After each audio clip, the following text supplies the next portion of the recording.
Bon alors, désolé pour le découpage en 1 million de vidéos, là, je croyais pas que ça serait aussi long toutes ces histoires, je suis trop bavard. L'autoguidage, attention, c'est quand même un petit peu pas compliqué, mais faut le faire à tête reposée. Pour ce qui concerne le paramétrage initial, après c'est un peu plus presse-bouton pour l'utilisation, à mon avis. Hein. Jamais fait dans les champs, juste sur mon bureau. Alors allons-y. J'ai rien qui concerne l'autoguidage ici, sauf si je vais dans les Systems and Settings et que je dis à autoguideur, sur le pavé autoguideur, je dis vas-y, utilise PHD2. Parce que oui, c'est PHD2 qui va être utilisé sur un serveur graphique bidon qu'on va utiliser pour le paramétrage des profils du matériel à utiliser, caméra et monture.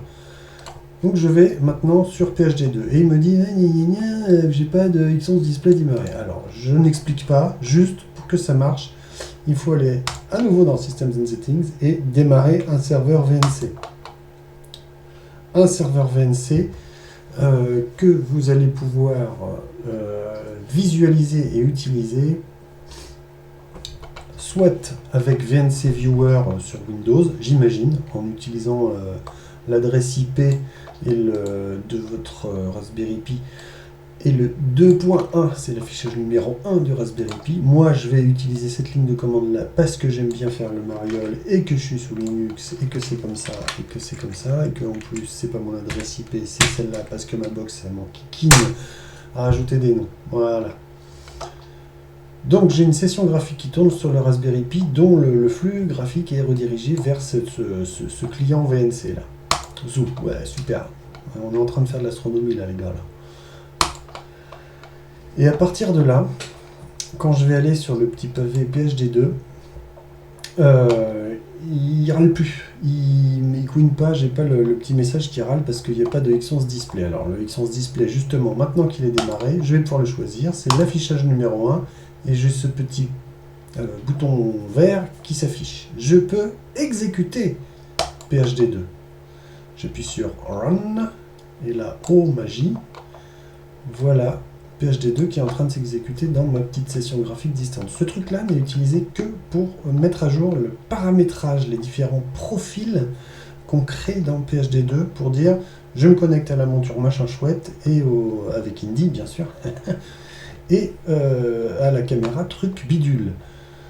Donc on fait cette petite tambouille avec les petits paramétrages. Là, moi je suis pas très familier avec PHD2, mais j'ai réussi à faire le boulot. Je pense que les aficionados de PHD2 sauront le faire bien mieux que moi. On fait comme ça pour enregistrer son profil. Et après, normalement, il n'y a plus à ouvrir cette session graphique là de VNC Viewer.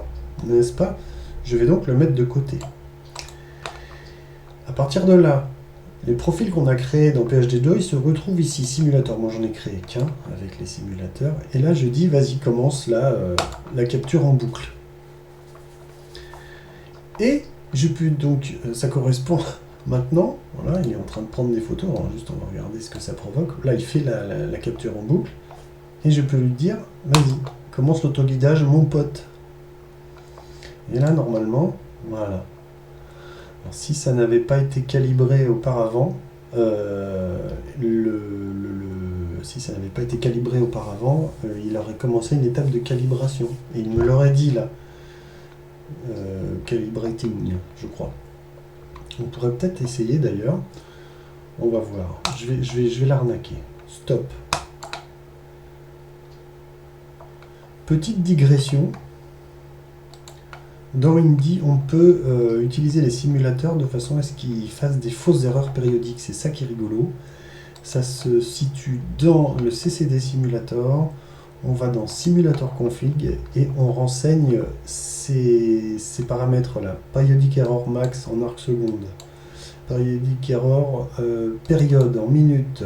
Alors, arc seconde, je crois que c'est peu ça. On va essayer, on va jouer avec les Edit. On va dire que c'est 5 arcs secondes, 2 minutes la période.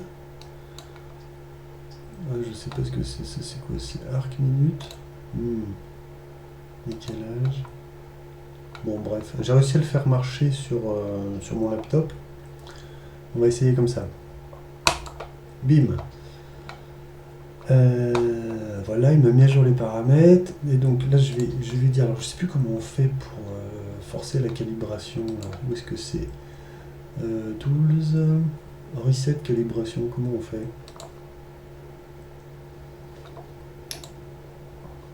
Je sais qu'il y a un bouton quelque part pour Legging Guiding. Shift, clic. Voilà, alors. Shift, clic.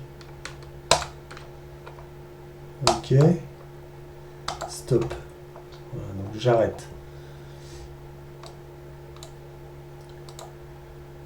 Voilà, donc on fait comme si de rien n'était, c'est comme si j'étais en état de n'avoir encore jamais calibré PHD2 et que j'utilisais PHD2 uniquement ici pour la première fois. Donc capture. Et là normalement, il devrait me proposer, quand je vais faire AutoGuide, il va dire voilà, il est en train de calibrer, faire sa calibration. Et là, c'est les petits trucs verts, jaunes, pardon. Allons-y. Je crois que c'est assez long là. Alors, ce qui est bien, c'est que comme le simulateur va simuler des erreurs périodiques, on devrait avoir un petit graphe qui veut dire quelque chose là sur Astrophoto Plus. Je vais le laisser faire. Ouais, ça dérive là, je suis pas fou. List.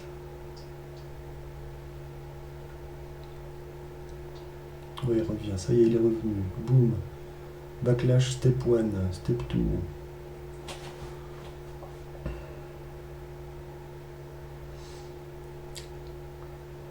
Je laisse faire. Hein.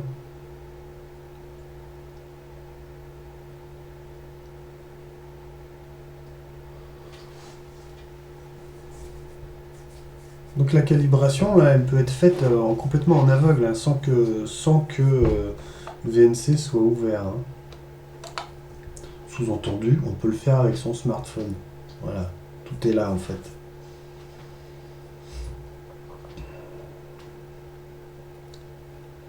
Et voilà. Donc là, pendant ce temps-là, Astrophoto Plus, il s'est réveillé et nous a dit voilà, ça y est, la calibration est faite. Je commence à faire mon guidage. Et voilà. Maintenant, je peux fermer ce truc-là. Il n'y a plus aucun intérêt. Bon, je suis un peu cuit, là, ça n'a pas l'air de vouloir faire beaucoup de dérives bidons. Mais bon. Voilà comment on utilise PHD2. Puis alors ensuite, si je n'avais pas utilisé la même caméra, parce que j'avais mis que le simulateur de CCD, pas le simulateur de guide, si j'avais pas utilisé la même caméra que ma caméra principale, j'aurais pu lancer cette séquence-là pendant mon autoguidage. Voilà. Donc j'insiste, toute la partie là qui consiste à ouvrir un serveur VNC, un client VNC Viewer pour aller taquiner PHD2 et appuyer sur les boutons de PHD2 ne se fait que pour peaufiner et déclarer les profils qu'on veut utiliser dans Astrophoto Plus. Une fois que c'est fait, on n'y revient pas. Il n'y a pas à réouvrir de session VNC Viewer. Par contre, obligatoire, il faut démarrer le serveur VNC, là, comme on l'a vu tout à l'heure. Voilà. Est-ce qu'on a des courbes là? Non, ça ne veut pas. Elle reste désespérément plate. Je crois pas avoir vu de moyen de zoomer là-dedans. Non, si je fais des clics droits, des machins, des trucs, et elle bouge. Non. Non, puis il n'y a vraiment pas de dérive. Alors pour la rigolade, allez, je vous le remets là. Voilà, pour vous montrer que c'est toujours PHD2 qui est là en train de s'exécuter. Est-ce que lui il envoie des dérives? Comment on fait les graphes là, display graph? Ouais, il n'y a vraiment rien. C'est bien représenté. Je crois que les couleurs sont inversées. Parce que lui il met en rouge, moi je l'ai en bleu, etc. Enfin bon. Voilà. Et bien sûr, donc on peut continuer, on peut arrêter la capture et la redémarrer à l'envie. Je crois pas qu'il y ait moyen de forcer la calibration à ce moment-là. Start Auto Guiding, oui. Il ne me permet pas de forcer la calibration. Tant pis. Il y a des options qui permettent de faire du dithering. Je ne l'ai pas creusé. On décale de 5 pixels après chaque cliché. Bon, ça fait beaucoup, peut-être c'est pas nécessaire. Settle time out, ouais. Bon, voilà. Voilà pour l'autoguidage. Ça fonctionne, là comme ça sur le bureau. Je suis curieux de voir ce que ça donnera en vrai. Il me tarde. La prochaine, ce sera quoi Je crois que j'ai fait le tour un peu là, en gros là. Ouais, alors j'ai pas fait l'alignement polaire. Il est basé sur la dérive. Bon, pourquoi pas. Moi, j'essaierai probablement pas. Si, peut-être. On verra l'usage. Enfin là, ça va rien donner avec les simulateurs. Outil assez complet. Je ferai peut-être une vidéo finale de conclusion sur ce sujet vaste.